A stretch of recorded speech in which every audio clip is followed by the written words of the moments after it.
Were you asleep, Torio? No, Carding, I was not. Sit down. So you've been sick. I didn't know until Marina told me. Where did you see her? She passed by the house just a while ago. Damn that woman! So she insisted on seeing you? I told her not to bother you. Oh, it isn't any bother at all, Torio. I was even chiding her for not letting me know right away. She was so excited when she showed up. At first, I thought you were dead or dying. Don't you let that woman alarm you again. There's not a time when she doesn't worry about something.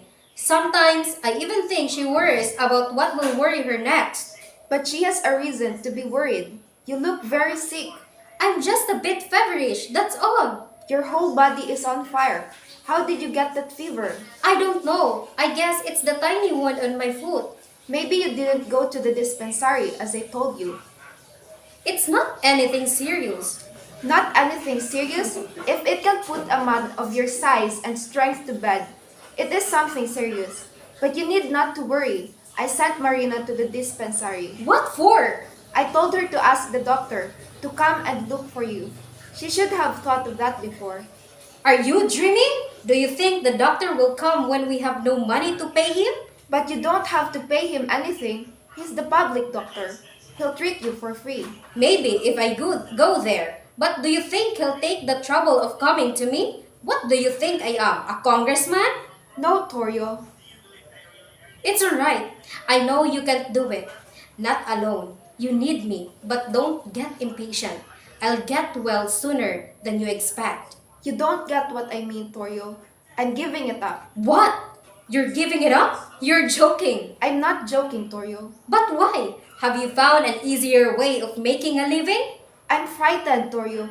See what happened to you. Suppose it happened to me. I'm not even half as healthy as you are. Oh, so this little wound had you really scared, huh?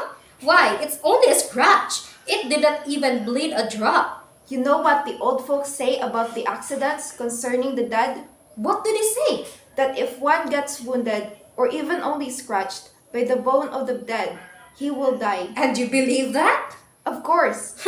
You're just like a child. Besides, it was an accident. A corpse did not leap from the stone to plunge one of its ribs into my foot. Nothing like that happened. So there's nothing to be scared of. Even then, you got that wound in a cemetery. Torio, let's not offend the dead anymore. It's so frightening. You never know what they'll do to punish us. What can they do? Except haunt us? And who's scared of ghosts? I'd rather offend the living. And if they catch you, what do? They throw you in jail? The dead are more kind, Carding. I haven't had good night's sleep since we started this work.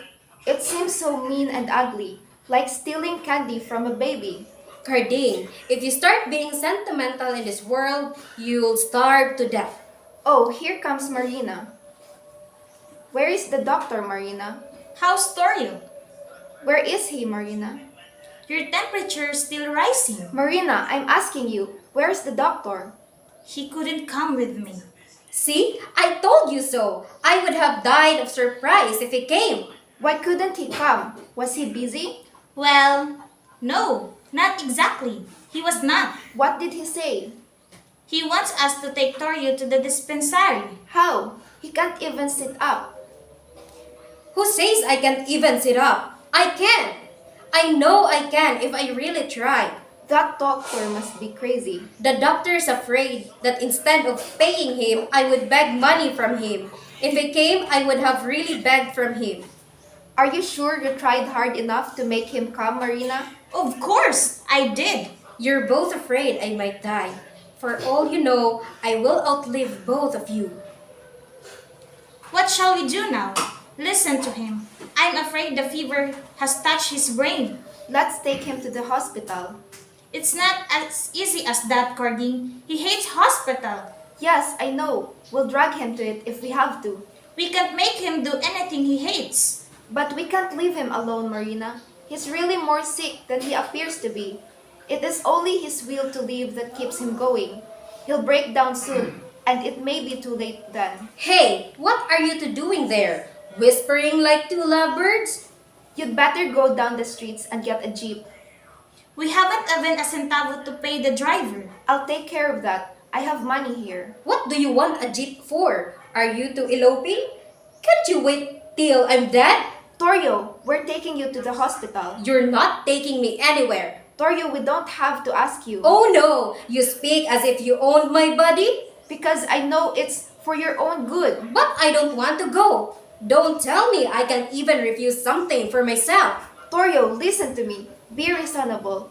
You're sick. If you refuse to go, we'll drag you if we have to. Just try, Carding. Just try. I'll fight you with my last strength. Torio, Carding, you're my friend. Don't do anything I hate. And don't worry. I'm in my right senses. all right. I won't insist.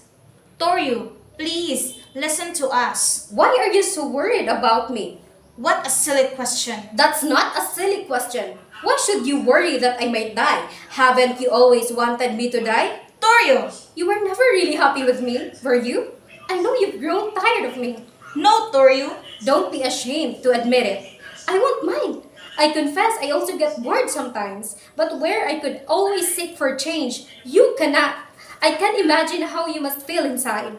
Toru, whatever gave you those ideas? So, if you think I'm going to die, don't take all this trouble of pretending you don't want it to happen.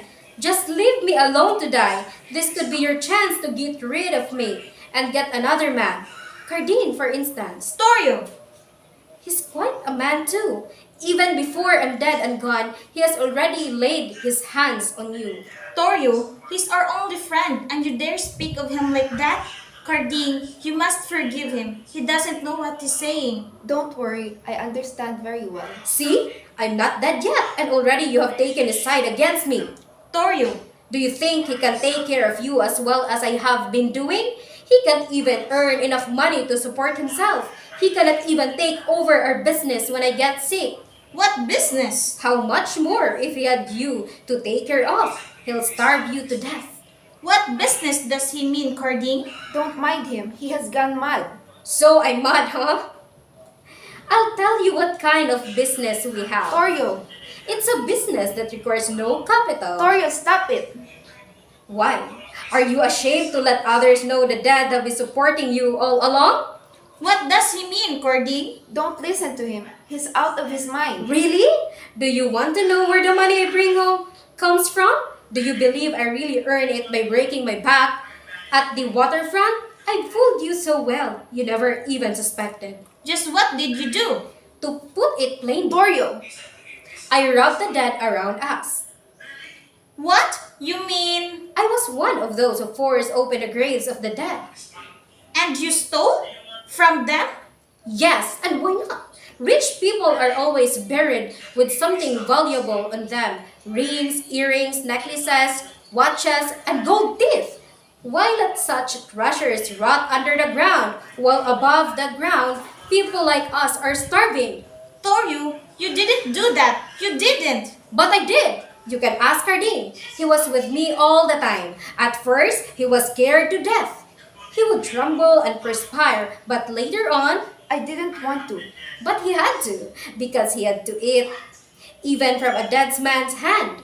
When he tries to rob the living, he always gets caught. He's too slow for them. But with the dead, once he got used to it, it was so easy. The dead do not report to the police. They don't fight back. They don't even scream. Stop it.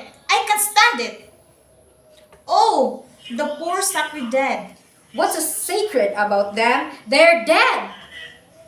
Toru, when he had nowhere to stay, we moved here to their place. We put up this house on their land. They did not complain. They did not call us squatters. They did not drive us away. And what you did do in return? What? I hate them. That's why I robbed them. I hate them. You hate them? Why? Why did they do that? You hate them. Did they ever try to harm you? Look at them. Doesn't that sight infuriate you? Look, nothing worries them. They lie their day and night, sleeping like babies, mocking our sufferings. Marina, stop listening to him. He used to tell me that over and over. One night, as I was coming home, a strong rain caught me. I ran for shelter to the nearest tomb, that one near the road. belonging to a dead Chinese millionaire. It was so beautiful. The tomb, it looked more like a palace than a place for the dead, with thick marble walls and roof, and festive lights. Inside was the body in a coffin. It was so dry in the rain and comfortable even in death. Why should the dead merchant have marble walls and roof to protect him from the rain while I was outside, soaked to the bone and shivering in the cold, waiting to go home to a dark, damp place with a cardboard roof that leaks even in the lightest rain? Why? He's dead and I am alive. I have more right to the things wasted on him. Don't you think so? Don't you think we need thick walls more than the dead? He must have seen you. Who could have seen us? We used to work after midnight when everyone was asleep. It was God who saw you doing that evil thing. God will keep eternal watch over the dead. Why should God keep watch over the dead? Why not over you and me who are still alive? Oh, what you did is a horrible sacrilege. If you die, heaven will not receive your soul. Even hell will refuse your damned soul. Why do you always say, if you die, if you die, if you die? You do want me to die? No, why should I? You really want me to be rid of me, don't you? Now, I say that you too have been waiting for me to die so you could live together. Maybe that's why a little wound like this can put me to bed. You're praying that I will die, but I'll disappoint both of you. I will live on and on, if only to punish you by denying you the chance to live together. I'm still young. I have 100 years before me. Not all the dead in the world can drag me to the grave. I hate them. Yes, I dare all the dead whom I have offended to take me. Take me if you can. I despise all of you. Oh, that you were all alive now and suffering in life. Torio, what happened? Cardine, help me! Torio, get some water real quick. Torio, are you alright? I'm alright. They cannot take me. I'm not willing to go yet. Where's Cardine? Has he gone? I'm still here. I thought you had left. You are not mad at me, are you? No, I'm not, Torio. I didn't mean what I said about you. I had a drunken feeling, just said anything. You don't have to explain. I understand. Try not to talk. You need rest. Yes, I feel tired. You two talk to each other. I'll take a short nap. Wake me up when it's ready to leave, Marina. Yes, Torio. Torio, wake up! Torio, wake up! It was so sudden, as if an unseen hand suddenly snatched him away. At least he is now at peace. How can he ever have peace? The dead he offended will not let him alone. No, Marina. The dead are not cruel and vindictive like us. They will understand. They will understand him more, much more than we, the living, ever could. Amen.